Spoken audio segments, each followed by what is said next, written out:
feel free to ask your questions as they come to you.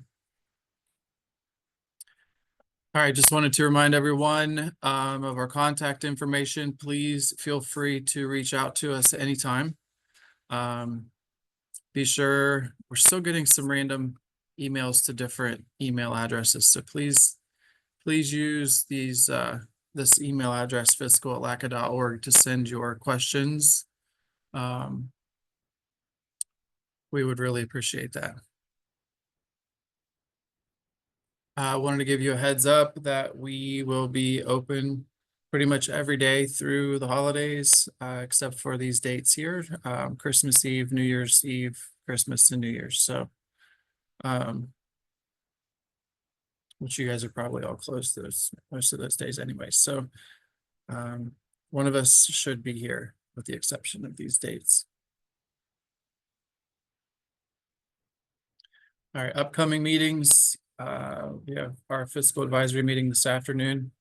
Wanted to kind of give you guys a heads up. January and March, I've put some dates down here for some software update meetings. Trying to make those as informational as I can. So if you can, please attend those so that we can go through any new software updates. I would anticipate the March one is going to be pretty big. So just kind of put these dates on your calendar going forward. So.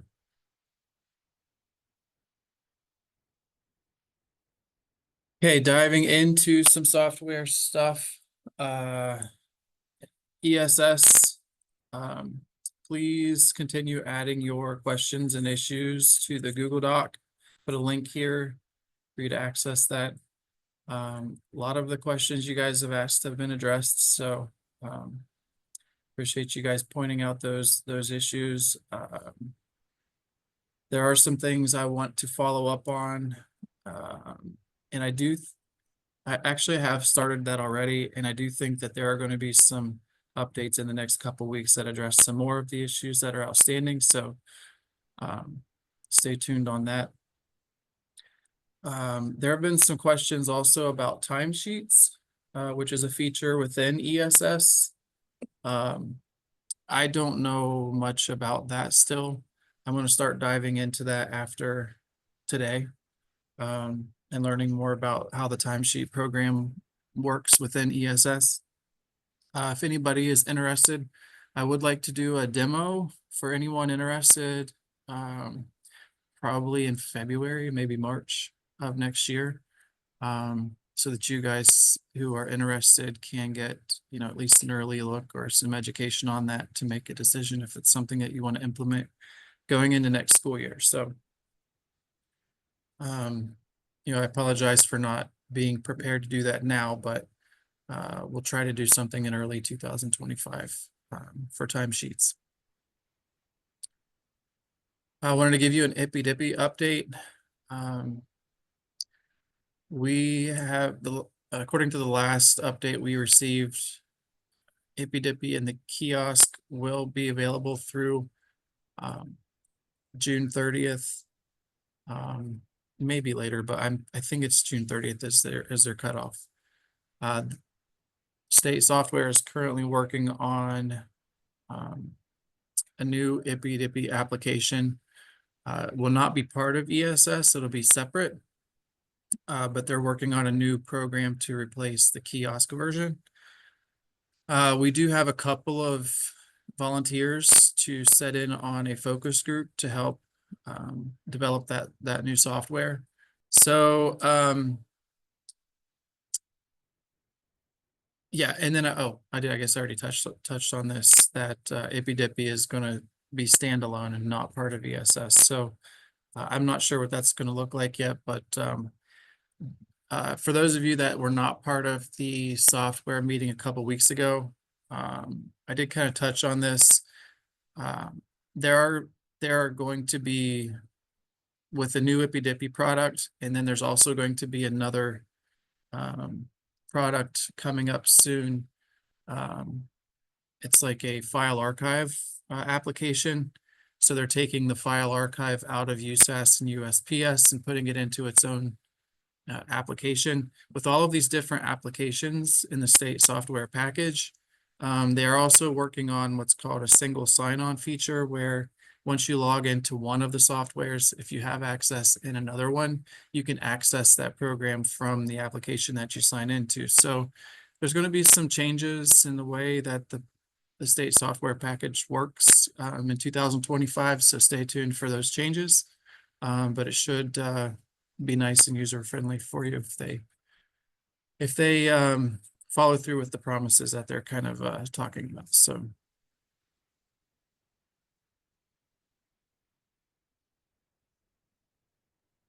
All right, so I think at this point, Tiffany, if you wanted to kind of take over and. All right, so if you're not familiar with our LACA online resources, our website has a lot of good information. There's the top link and it'll take you to our website. We have documentation on what to include in tickets if you aren't sure.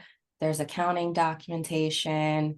There's EMIS checklists out there. Lots of payroll documentation. There is stuff on ESS as well as Bear and RAM. And then we also have our LACA where we post any recordings. So if you haven't checked that out, we encourage you to do so. Hey, Tiffany. Yeah. Hey, before you go, I'm going to actually do something. I'm going to deviate for just a second.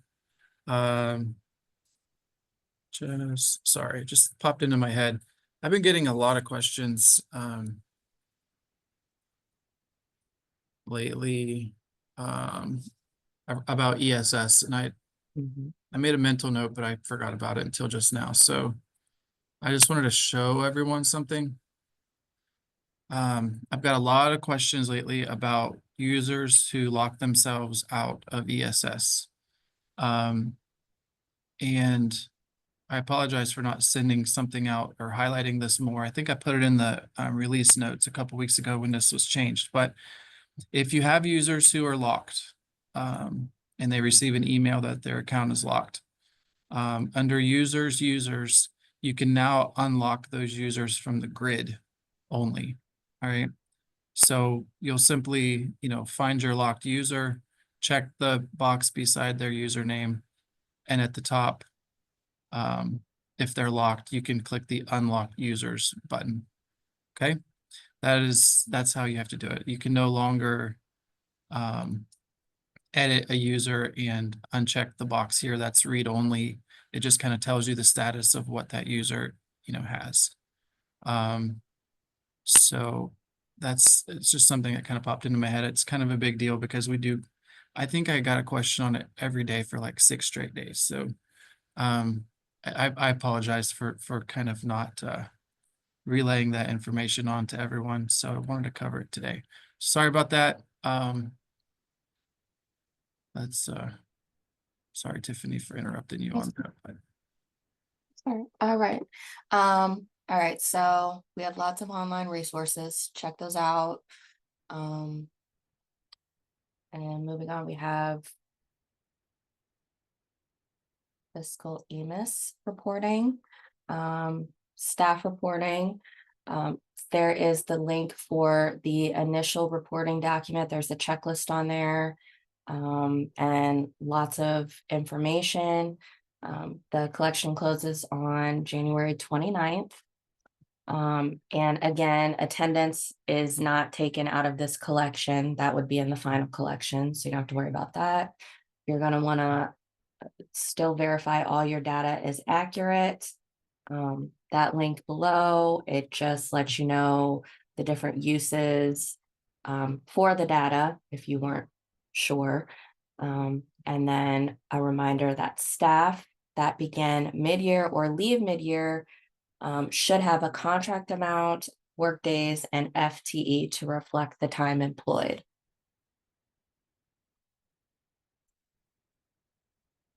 We have some more reminders here.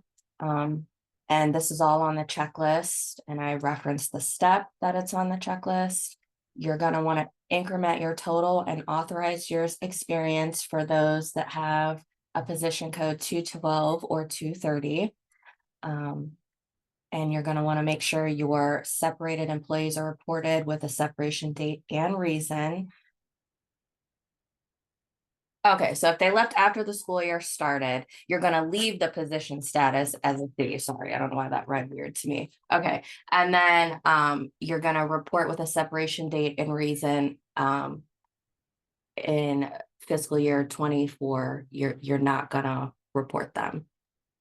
Hey, Tiffany, Yes. could we circle back to the bullet point that says staff that begin mid-year, leave mid-year should have contract amount, workdays and FTE? Are you talking Mhm. about on their position screen, or is that the contract amount and workdays being on their compensation record? Where does that need to be located, I guess?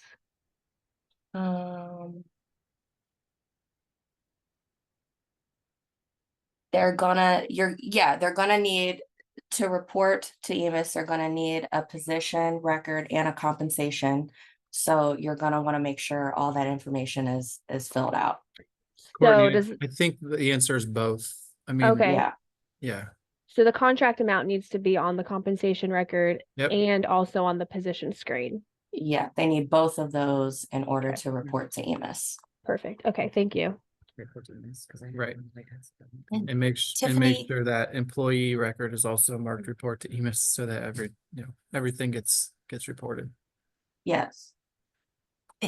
Yeah, I have a follow-up question on that too. With the FTE to reflect the time employed, does that mean we're adjusting the FTE so it's reflective of how much they worked for the whole year? In their Versus- position, the position should equal a 1 FTE. So like whatever position that they have, it should equal 1 if it's Didn't total. think that was always the case. So Like if I it's- have a bus driver who only works 6 hours, but the most any bus driver can work is 7, then that 6 hours driver is not going to get a 1. They're getting a percentage. correct. Okay. Yeah, it's based on the full-time equivalency of that particular position. So, it just depends on how many hours that particular employee works based on how long a The full-time. district person has it works. set up. Yeah. Mhm. And it doesn't matter if they So- leave partway through the year. It's just the time that they did work. Is that person working a full-time status or are they working a part-time status? So it's the FTE for the time that they worked. Okay. Seems like we Full-time could of- end up with a couple of double, where things would be doubled up, like in the situation of a treasurer change, you could end up with 2 treasurers in your FTEs, even though you really only had 1. Yeah, we ran into that problem. I think last year, 2 years ago, we had a athletic director that quit mid-year. So we had 2 athletic directors reported with 1, and that was really confusing to us too, It's for the position right? that you're contracting though, or the actual position. So it's not like the people coming in and out. This person needs 1, that person needs 1. It's for the position. Alicia, can you hear me? Yep. Hi, Rowena. Hi. Hey, we even discovered that, like, you know how the school year is July 1 to June 30? Well, if you Mhm. have like a lot of administrators leave, well, they start the year. So that year on your EMIS reporting, it may look like you have, say you had 3 administrators leave, your number of administrators are going to be inflated by those 3 people because you have to report them in that year because they left during the year with a C. So it is kind of misleading, but that's just how it is. Hmm. Okay. Yeah, that seems to be the EMIS world a lot. That's just how it is. All right. Thank you, everybody. If you guys have more questions on FTE, or if you have specific cases even and you're not sure, we can send them on to ODE and, get an answer, like if you're not sure, if it's not in the manual, feel free to send it to us, and we can try to get an answer for you.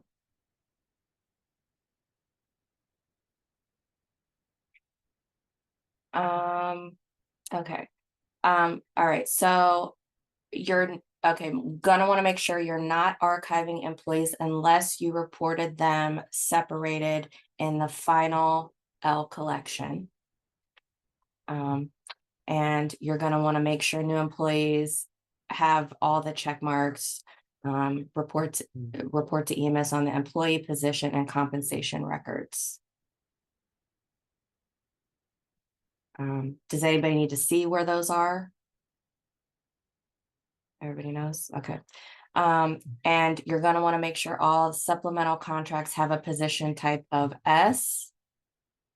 And there is also a new report that has been created. It's called the EMIS Data Extract Report. And to get there, you're going to go to Reports, EMIS Reports, EMA Data Extract Report, and it's going to pull the following information that about the employee position and compensation records. And there's several filters you can use. So if you just need a quick snapshot of what's going to be reported, this is a good report to use to check your information.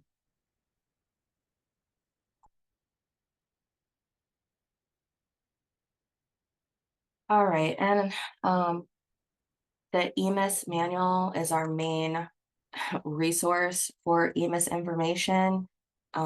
So like I said, if you have a question that's you just don't know, you can't make a decision with the manual, we can forward it on, we can submit a ticket to ODE, as well as for policy issues, we can submit those on your behalf.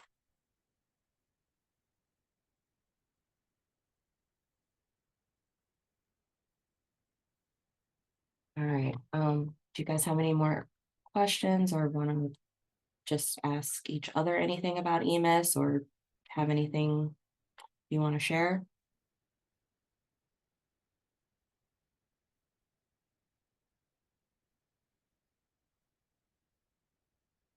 Okay.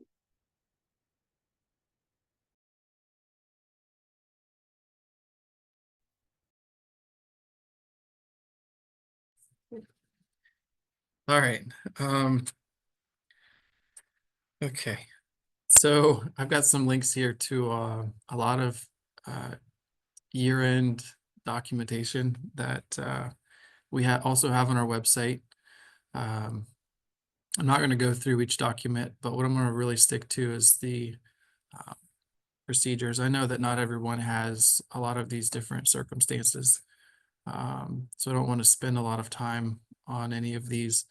The documentation has a lot of good step-by-step procedural information on it. So hopefully that's clear, but if you have any questions on any specific instance at your district, feel free to let us know and we can help you figure out how to get everything reported properly. And this is all, again, found on our payroll section of our website. So, okay, I'm going to dive into the checklist here. So zoom in a little bit, make it a little easier to see. Okay, first page is just a little checklist to kind of help you keep track of where you're at during the process procedures. So, oh, you know what? I'll also kind of dive in the software here from time to time, just to give you guys some examples, show you guys where to go and what everything looks like. All right. Step number one, check your employee social security numbers. So as we talked about a couple weeks ago at our software update meeting, there's a new report out for those of you that may not already know. There's a W-2 social security number verification report. So really you can just create a submission file. It's pretty straightforward. It's just going to give you a submission file with all of your employees' social security numbers on it.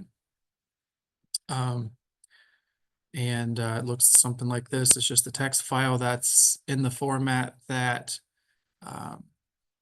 the SSA website needs to, do the verification. So you'll take that file, you'll log into SSA. I've got a link there on the checklist. Upload your file. They will send you a file when everything's verified, a results file. From what I hear, that's not necessarily the easiest thing in the world to read.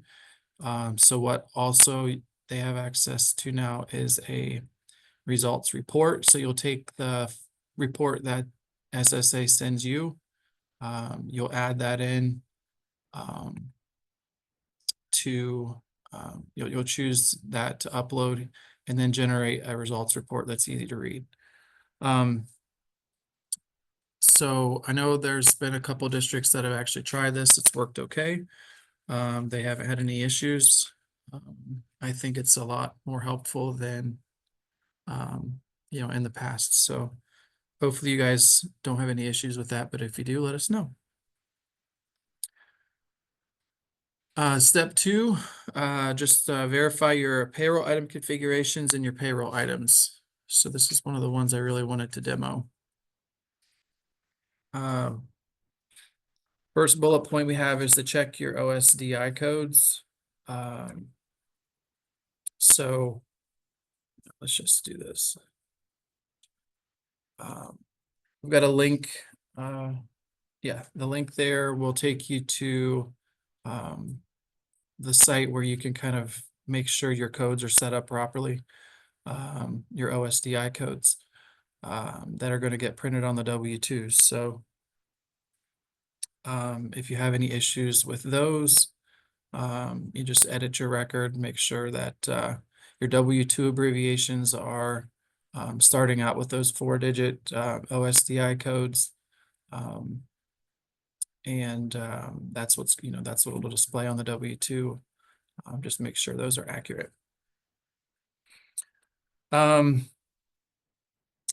For all of your other payroll items, make sure your W-2 abbreviations are there. Especially like your city codes, to make sure that those are accurate as well. And then the next bullet point talks about tax entity codes. Tax entity codes are what the system uses to generate an electronic submission file. So this is key for any city who requires an electronic submission. So if you have a city who just needs you to send them a report or a stack of W-2s for your employees for that city, you don't really have to have a tax entity code. You only need to enter a tax entity code if you are generating a submission file, which we'll kind of talk about later. Whether that's a submission file that you're uploading to their website or a submission file that you're putting on a CD, or however that submission file needs to be submitted. We've got some examples in the checklist of some cities that accept electronic submissions. So you can use those tax entity codes for those particular cities. But this is going to be the first suggestion, is to check with your cities to make sure you know how they want their information submitted. So that's the first time I'll say that, not the last time. All right. Okay. So let's see. Going down to the bottom, I wanted to give you this, show you an example of this report. Be sure you utilize the city tax reports that we put in each one of your databases. I'll just kind of run one of these just so you recall what they look like. It's a good way of just reviewing your information and making sure that your information set up properly. One of the things I like about this report is that it tells you for each employee, if the city tax is an employment or residential tax. So you can just kind of, scroll through, make sure everyone's set up right. If that's missing on one of your city taxes, you'll have to edit that person's payroll item record and choose the proper deduction type. So that, all right, next bullet point talks about any cities using RETA. So again, go to your payroll item configurations. If you have any, RETA cities that are out there. Oops. Let's do this. How did I have that set up?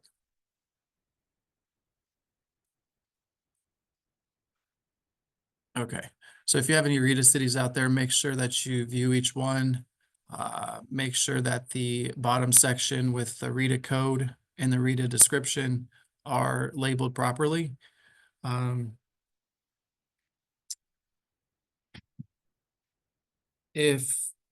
you're also going to want to make sure that since RETA accepts electronic submissions, that tax entity code is also in there for any of your RETA cities.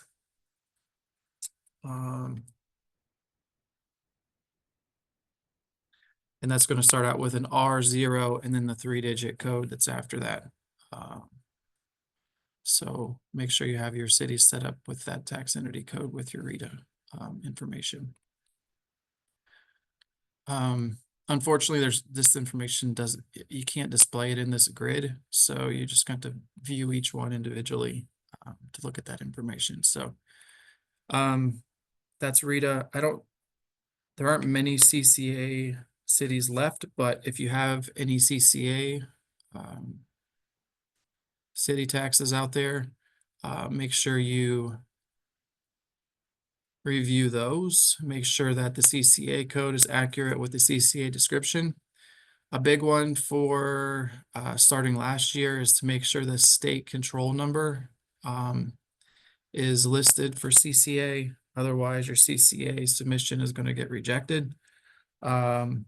And that state control number can be found using the CCA link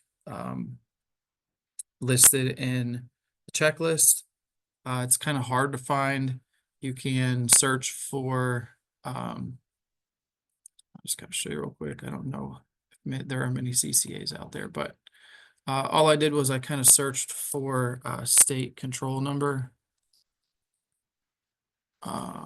And then there's a link here to a reference guide that brings up an Excel document. It's kind of difficult to follow, but there's a tab on the Excel document that lists those state control numbers. So if you have any issues finding those, let me know. But it's going to be a 5-digit code, and I'm just not going to spend a lot of time on that spreadsheet because I'm not sure there are very many CCA cities even out there. Make sure that for CCA, they're very strict on the submission when it comes to addresses for employees. So make sure you review that USPS publication 28 standards to make sure that your addresses for each employee are set up appropriately. It's just a good thing to do anyways.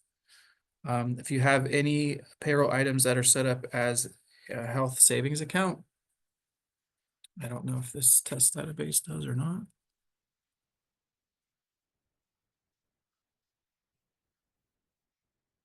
Oh, I guess there is. Make sure that it's set up with a payroll item type of health savings account and an annuity type of other.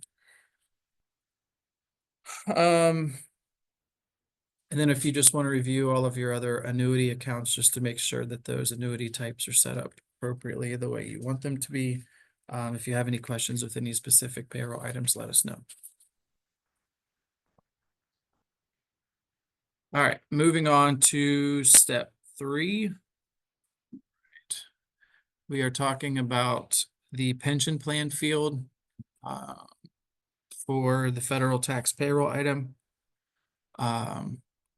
You'll essentially select your federal tax item from the payroll item grid. There is a field that can be used. It is somewhere. Oh, right here. Yes, pension plan. Found it. So you can add that to your grid. You have to choose federal item again after you add it, unfortunately.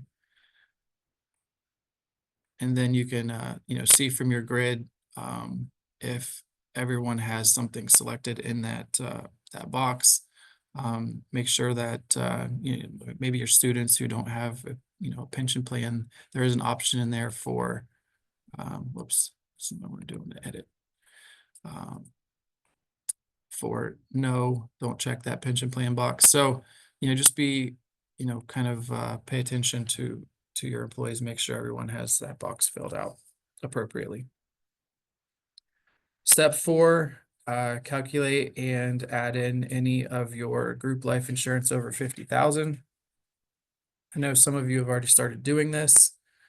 You'll want to try the best you can to make sure that you do this before your last payroll of the year, so that you can simply, once you have that amount calculated, you can create a future pay item with the amount on it, choosing the pay type of life insurance premium.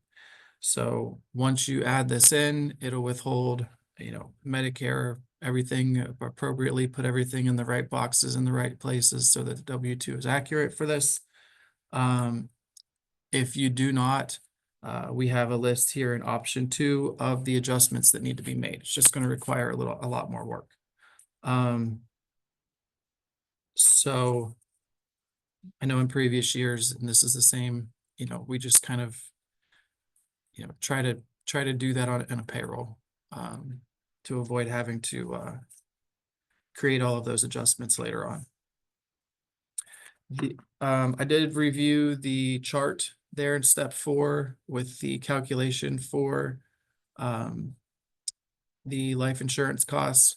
I kind of compared it to what the IRS publication 15B had. Everything seems to be the same as last year, so I don't think there were any changes on that. But I did put a link to the IRS site there if you wanted to look at that yourself. But from what I could find, there were no changes from last year.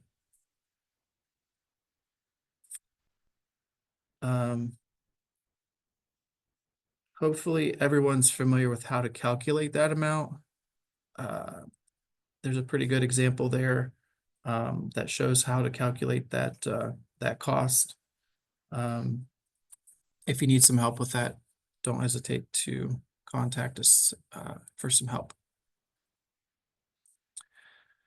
All right, step 5 is a rather lengthy step, and basically it's to process any other payments that might be applicable for your employees. So, such as dependent care. So dependent care could have possibly been, you might have a payroll item set up for dependent care. If you use a payroll item for that, then there's really nothing else you need to do if it's taken out during the normal payroll process. If not, you can add some core adjustments, which we have there on the federal tax item using the type of dependent care. Adoption assistance is another one that can be ran through a payroll. So that's the scenario 1 for adoption assistance. And these, this checklist has step-by-step instructions on how to do all this stuff. So I don't want to bore you with, showing that example. So if you have any questions, let me know, but the steps are there. Fringe benefits, and we've got a link there to the different types of benefits there that might be used for fringe benefits. Again, can be added in to your final payroll of the year, or if you haven't completed your first payroll yet, it can be done in December on a December payroll. There are so many different scenarios. You know, I'm not going to cover all those, but we do have the document out there that talks about each different fringe benefit type scenario and how to account for that in software. Employers sponsored healthcare. I think everyone has their healthcare set up and has that employer health coverage box checked appropriately. So basically, this is if you do not have that set up and need to add employer health coverage and after the fact using adjustments. That's what that step is for. Page 7, these bullet points are very rare until you get to the final one, which is third-party sick pay, which I did kind of want to touch on. We do have the example link there on our checklist. Let's see. Sorry for fast scrolling. The example there on our checklist, and then we also have instructions on how to add the third-party sick pay in. Those are pretty detailed. I went over those before I published them to the website, so they're pretty good instructions. I know most of you who have third-party sick pay, it ends up being taxable, so there's that. If you have non-taxable sick pay, here's how you calculate the add the adjustment in the system so that the amount gets placed in the proper spot on the W-2. If there are any issues with third-party sick pay, again, let us know. All right. At this point, I'm going to skip down to step 6. And that is to verify that your deceased employees and or employees who have left the district have everything entered in correctly. We have our deceased employee document on our website. That's very helpful in getting this done. We have had a couple calls on that. We've gone through those steps. They seem to be getting everyone on the right path. This second bullet point is very, very, very important. If you have employees who are leaving the district, please, put a stop on their payroll items so that you don't have any possible refunds that might cross the calendar year. That becomes kind of a headache. So make sure that if you need to stop any of those payroll items, do so before you cross the year. Step 7 is simply to balance your W-2 report. It's something you're going to kind of want to do, after both payrolls in December, so that you don't have any last second surprises when you go to process your W-2s. We do recommend running your W-2 report. Show you. And make sure that you, it would help if I had it set on report. Make sure you run your report with just errors only when you do this. So, you can, balance your W-2 report as you normally would, but also run it with just errors only so that you see any employees who might have any potential issues. There is, did I put that link here? Oh, I did. Okay, so there is a kind of a list of common issues and errors with the W-2 report in the user manual. You can refer to that. A lot of those issues, there are some suggestions on how to resolve those issues. So please feel free to check that chapter out in the manual.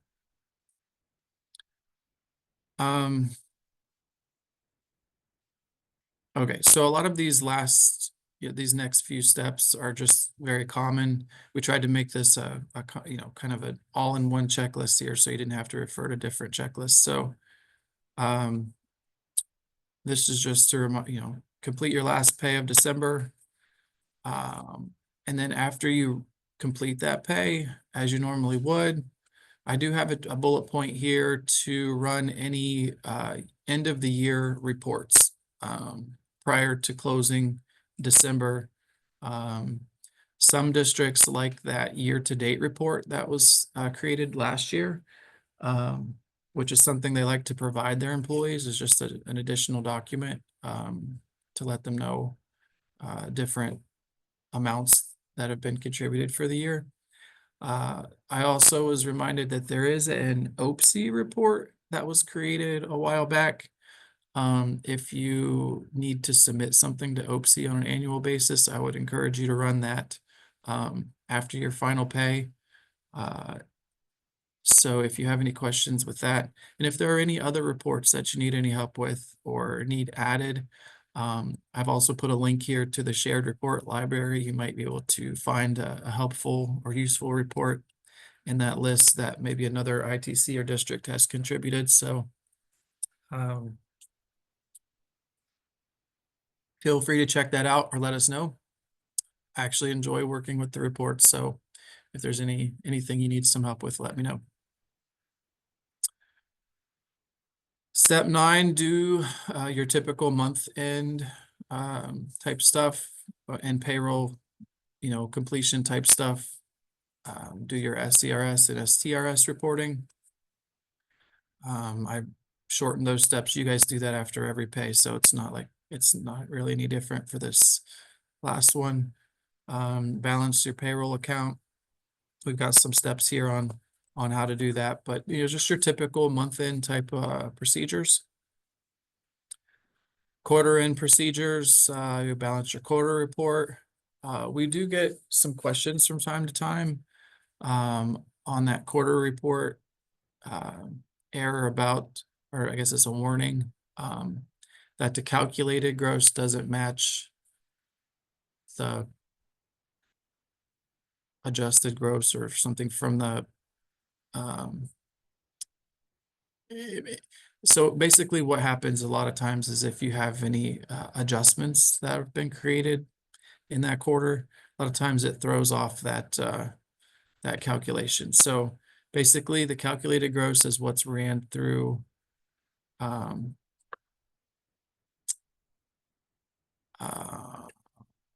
I might have that backwards.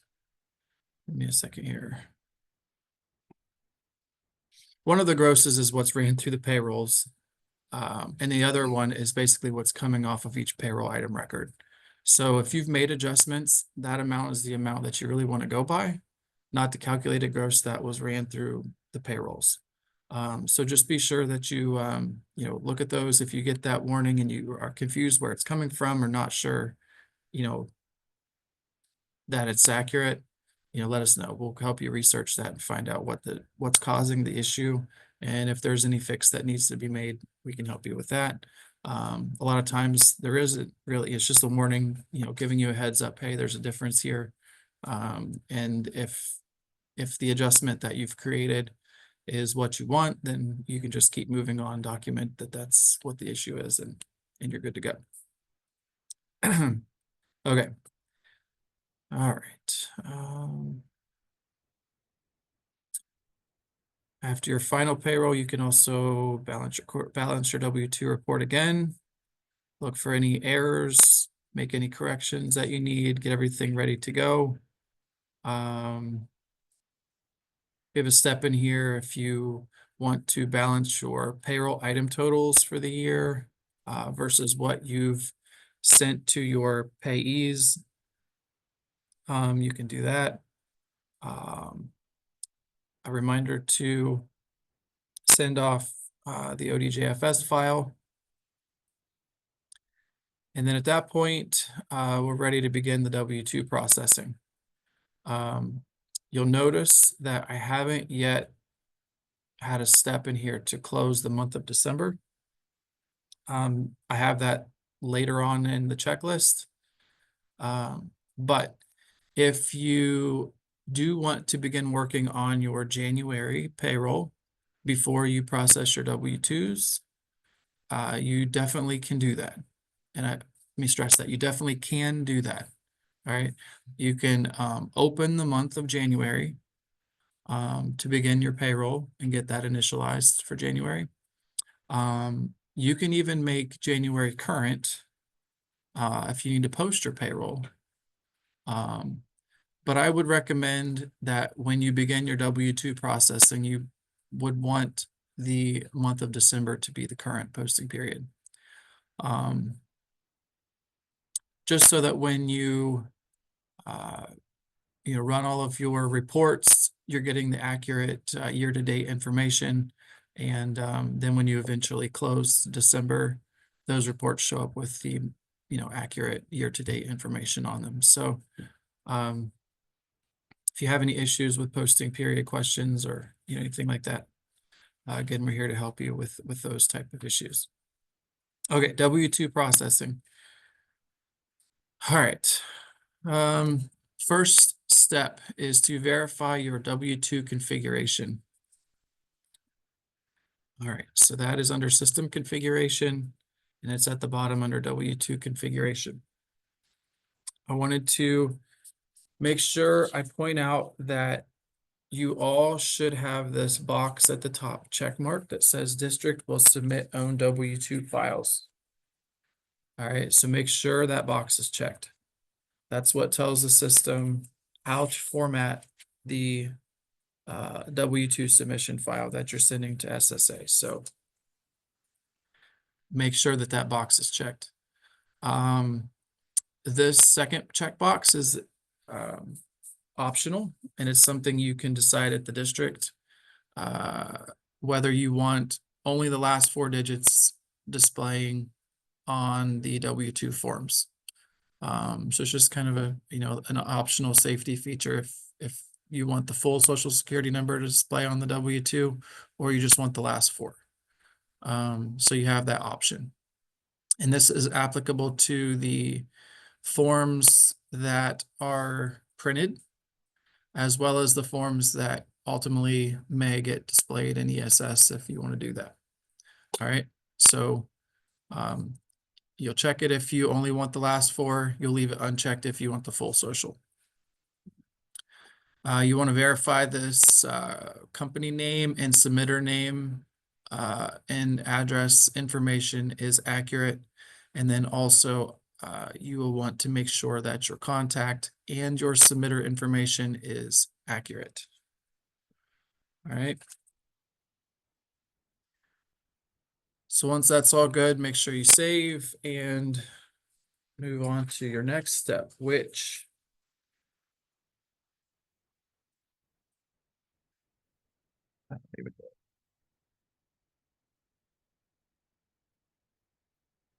okay.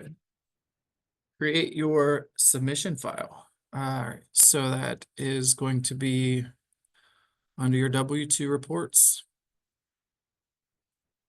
And it's the report and submission option.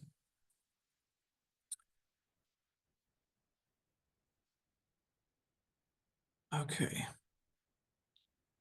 All right, so for this option, you want to make sure that the submission bubble is checked. Just verify that the information is accurate. Make sure that your reporting year is the correct one. I think it's going to default to the current year, so you should be fine there. Just make sure it's the right one. I do think that this, yeah, it does. This does have a most recent save and recall feature, so I'm not sure if it's going to populate the current year or the previous year. So just make sure that your year is accurate and you're selecting 2024. When you do that, these options at the bottom should all be set to where they need to be set. And then you will click the generate SSA W-2 submission file. So what's going to happen is basically once this is done, there's not going to be anything in mine. This database is messed up, so there's this. That's why it took very little time to generate this. Yours, it might take a minute or two to actually create this file. It's just a TXT file. Once you generate the submission file, the file will actually go to your file archive. So if you need to reference that later, or you can have the option to use your downloads folder to save that TXT file to your computer for later submission. So you can either do it now or you can access it from the file archive later. So generating that submission file will actually send the file to the archive.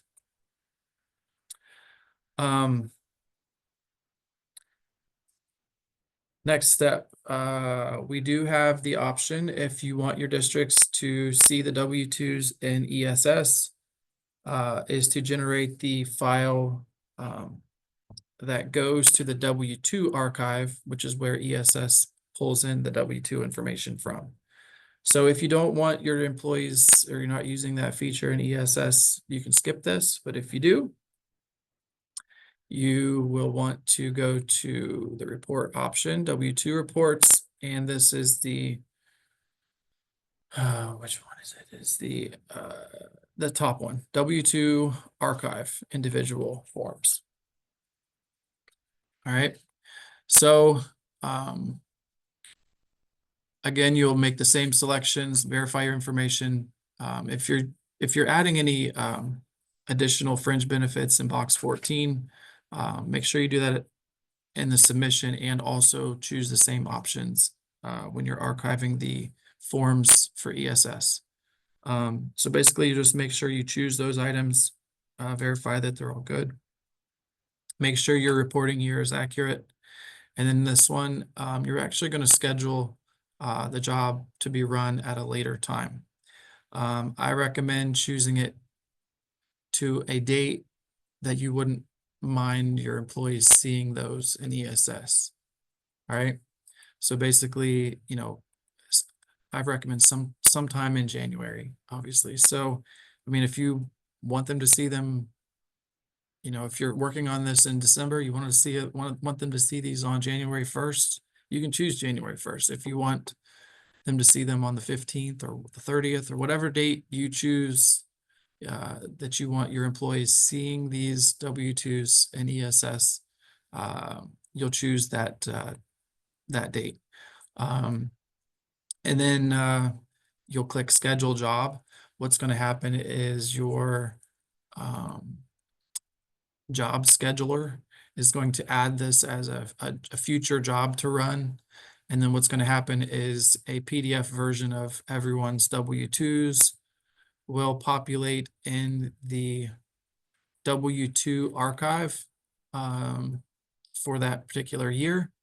And then once that job is completed, people will be able to access their W-2s and ESS like they have for other years. So it's that step. Next, generate your W-2 submission file for the state of Ohio. So that is done under W-2 reports.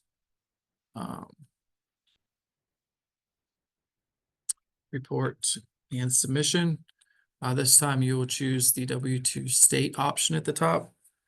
Make sure your state of Ohio is checked. Your information is accurate. Make sure you put in your contact name, phone number, and email address. Make sure that the submitter EIN and username are accurate, which just populate from your configuration. So if you've already done that, that should be good to go. Yeah, there is an option here to run a summary report if you'd like, but generating the W-2 submission file will actually create the submission file that you will upload in the Ohio Business Gateway.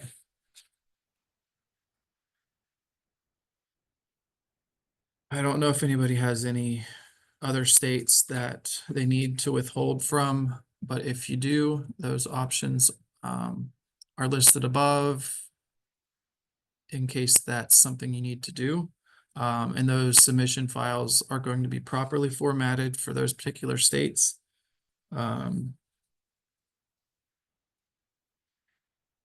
If you have a CCA submission that you need to do,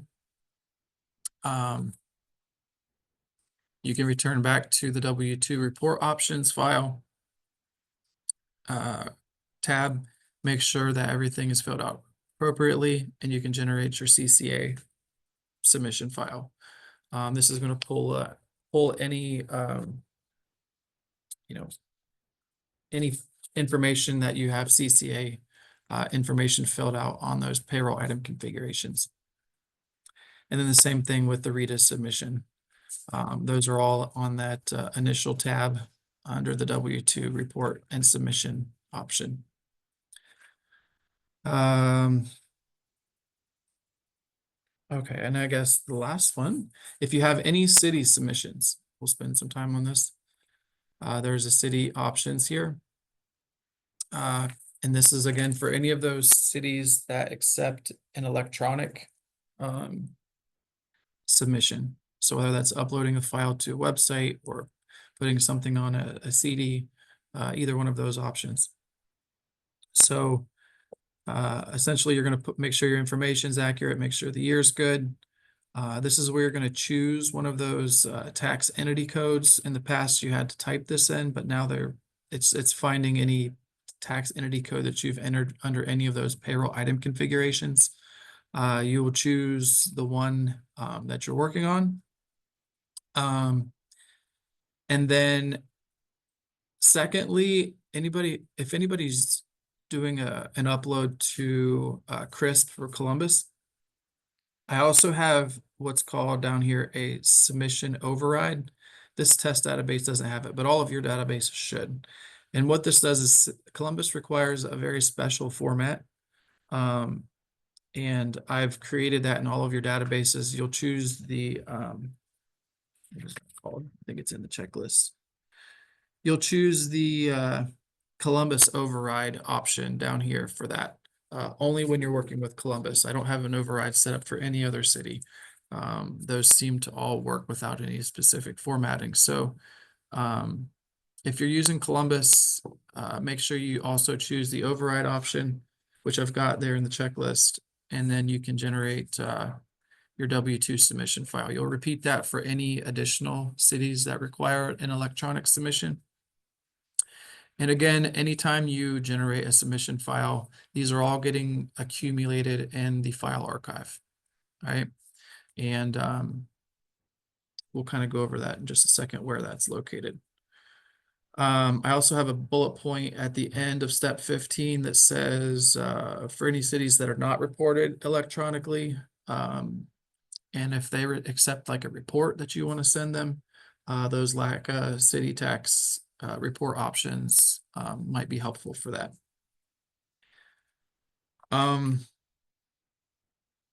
Okay, I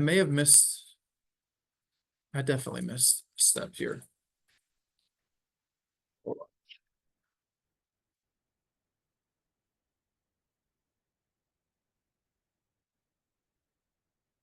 I totally skipped over the step on page 12 there that says creating the print file. That's my fault. All right, so we got all the submission files created. We went over those a little bit. So creating the print file. So this is what I will use to print all of your W-2s, which I am doing this year. So that is done under reports, W-2 reports, mailable forms. Okay. So the mailable forms option is what is going to properly format these to be printed out. So make sure that's on step 12. Choose that, fill out your information. And each time you do this, make sure you're choosing the same exact options from submission to print form to archive. All of these need to be the same. All right, some of these options are if you're generating this for either specific employees or just certain groups. I'm not sure why honestly you'd really want to do that. So for all employees, just kind of leave those unselected, and then you're going to generate mailable forms. So what this does is it creates a file that goes to this section here that says form output files. So basically there's a little icon that you're going to click on to send those forms to the file archive. And that's kind of at the bottom of page 12. Once you do that step, that's when you'll email us and say that your W-2s are going to be ready to print. I will be printing W-2s beginning on January 13th. I've been promised to have a printer set up in our new office so that I can do this. And I hope that that promise is fulfilled. Otherwise, I'll have to make other arrangements, but I will begin printing W-2s on January 13th. So on that date, if you've had to make any changes or run this print process multiple times, I will take the file in your file archive that has the like latest date. So that's what I will do. And please email me. I don't be afraid to email me when you're ready to go. So I kind of keep track of when everyone reaches out.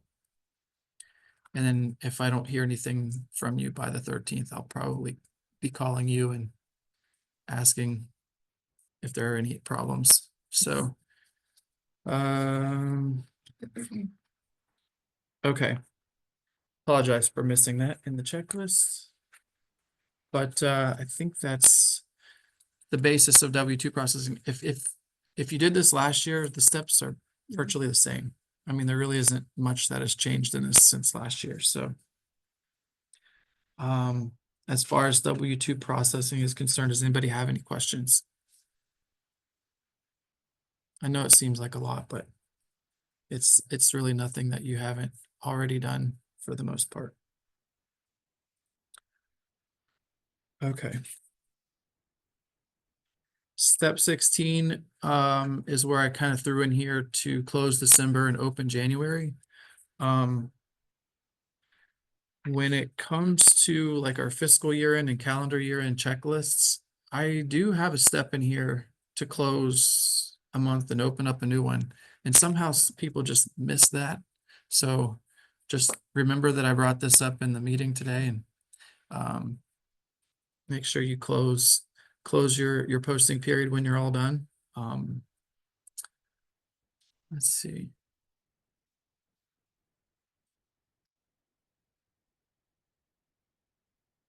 There's a question in the chat that was just sent to me. If Ohio Business Gateway is set for cities that are CCA or RITA, do you do submissions to RITA and CCA or what? So I know that RITA has the ability for online submissions. And I believe that most districts have used that RITA website to do their submissions in the past. I don't know if you can do the RITA submission on Ohio Business Gateway. I don't know that. But I do know that RITA's website supports a W-2 submission.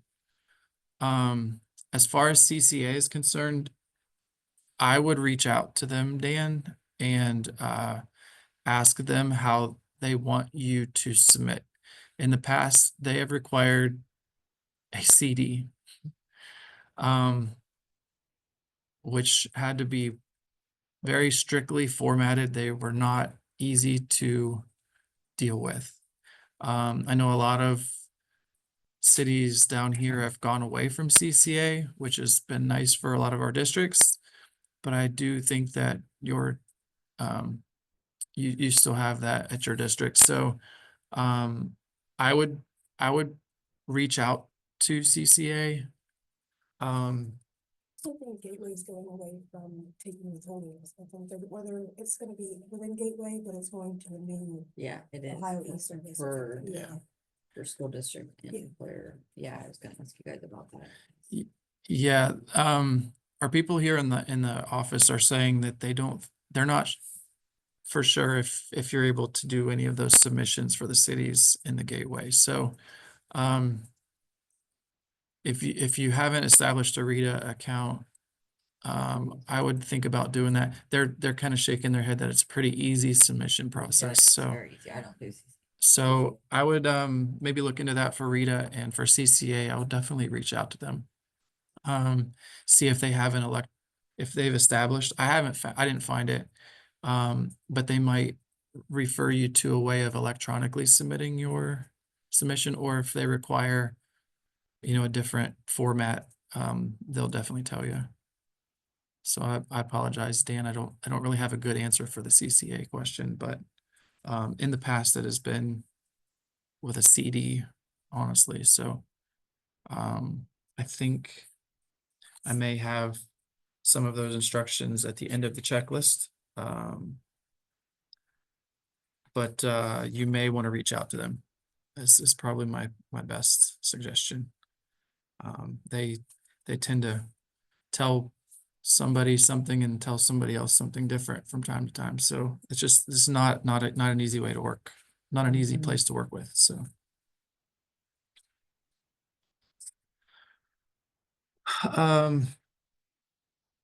Okay. Close December, open January. Again, I just wanted to kind of touch on that again, that if you need to work ahead into January before you do your W-2 processing, you can open January, get your payroll started. You can even make January current to post that payroll if needed. But go ahead and change December back to current when you do your processing so that all your reporting is accurate. And then when you go and you're done with your processing and you close December, all of your December reports run without any issues. Okay. Step 17, I've got a few post-closing steps. If there's any tax rate changes, you'll want to enter those. Get your W-2s distributed by January 31st. If there are any W-2C situations that might occur at your district for some reason, the W-2C process has been upgraded significantly in USPS. So generating a W-2C is much easier than it has been in the past. And then getting that to SSA accordingly, we can help you through that. There's also some documentation in the manual to help you out with that. So if you have that situation occur, please reach out to us if you need some help. Step 18 is basically the last step I got in here, and that's to submit all of your W-2 stuff. We've got some steps on logging into SSA and getting your federal W-2 submitted. I went through the majority of these steps as far as I could go, and it doesn't seem like anything changed from last year according to that. Getting your Ohio W-2s might be different. So with the business gateway going to what is the e-tax service or whatever it's going to, it might look different. I doubt that it's going to be, it might be different, but I don't know that it'll be too terribly difficult because I don't know. We'll just see. I really don't know what that looks like yet because is it like this week or next week that it's changing? It launches the 9th, but I tried to create, because it said your old login wouldn't work. So I tried to create a new one, and when I did and I used my email address, it says this email address has already been used. Because I already have an account. So now I'm like, I don't know what to do. Was it just down for like maintenance or something? Well, it's like your school district and the employer withholding for state taxes it's not even listed on the gateway anymore. And so like I couldn't pay because we got paid today, so I tried to go ahead and pay my taxes yesterday and just schedule it. Couldn't do it because it's not even listed there. And it says you gotta go and create this new account here. Well, and it wouldn't let me do it. So now I'm like, then it says if it's due and you don't pay it by this time, then you're gonna get a late fee. I don't know. I'm not sure. So sure what to do about that. Yeah, I tried the same thing and it told me that it couldn't confirm my identity. But then I also saw some handouts from their website that said that there might be a link to the e-service website within Ohio Business Gateway. And I asked Ohio Business Gateway about that and they closed my ticket without answering my question. So I don't know either. Yeah, I tried for hours yesterday just because I wanted to be ahead of the game and yeah, no, couldn't do it. Yeah, and I Mhm. wasn't aware and I haven't paid our school district taxes yet from our 30th payroll because I guess I didn't realize that I knew they were going to be down for maintenance, but I didn't realize they weren't going to let anyone pay any withholdings. Right. So yeah, I don't know either. What to do. I would, Ohio Business Gateway stated that anything that was due in the window is paid after December 9th. There's no penalties. I saw that this morning Yeah. that they were gonna, as long as it was paid on the 9th I think is what I saw. Yeah, but if you can't create it, login, I mean, I feel like it doesn't really matter if you can't get logged in, how are you gonna pay it? I don't know. Sure, how it's gonna work. are they gonna open it back up with your login on the 9th? I don't know. Maybe. See, mine I would love that. now shows this. And I'm set up with Ohio ID or OHID. I have And that. then it just sends, and I had to enter 2 forms I had to do myself and it sends me a code and I just enter it and I can get in fine. I did that yesterday. Yeah, so I tried to find But it it- too and I couldn't find it. I did that So yesterday. I was like, I just paid ours. I did that yesterday and it wouldn't let me, it just took me back to Ohio Business Gateway and then it's not listed. Seems like some are working and some are not. I Yeah. would just I would keep at it until you get it. Yeah, because I just want to get my stuff paid. I don't want to even.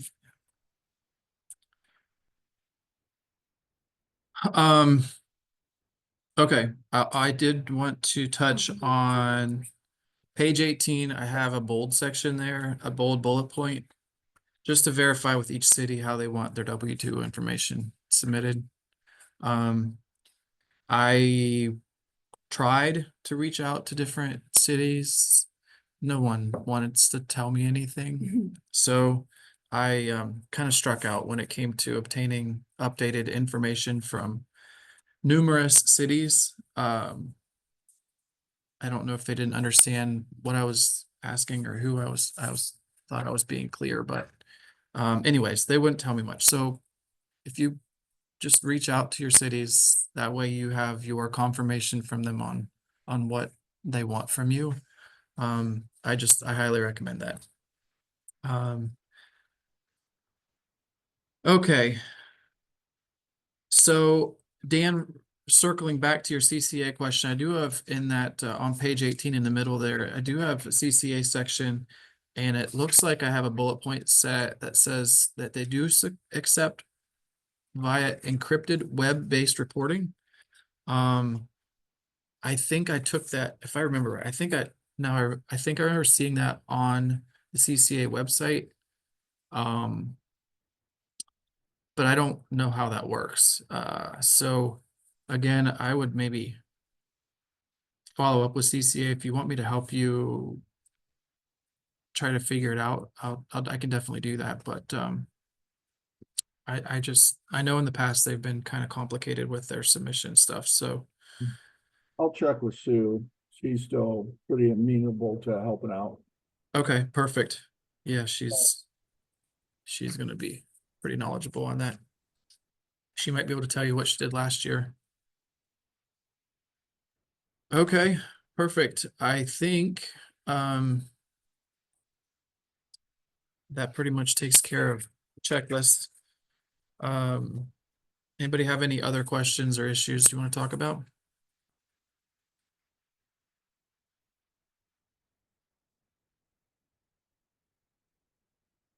Okay, again, we've got all this documentation on any of these different situations or circumstances you might have at your district. Feel free to check those links out. And let us know if you have any questions. That is all I have for today. So if no one has anything else, we'll talk to you guys soon. Thanks, Jake and Tiffany. Have a great rest of your week. Hey, enjoy Wisconsin, Barb. It snowed last night and it is cold as heck.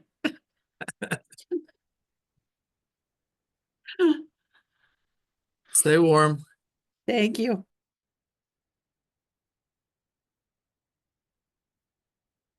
Yes, I don't know what to do about that.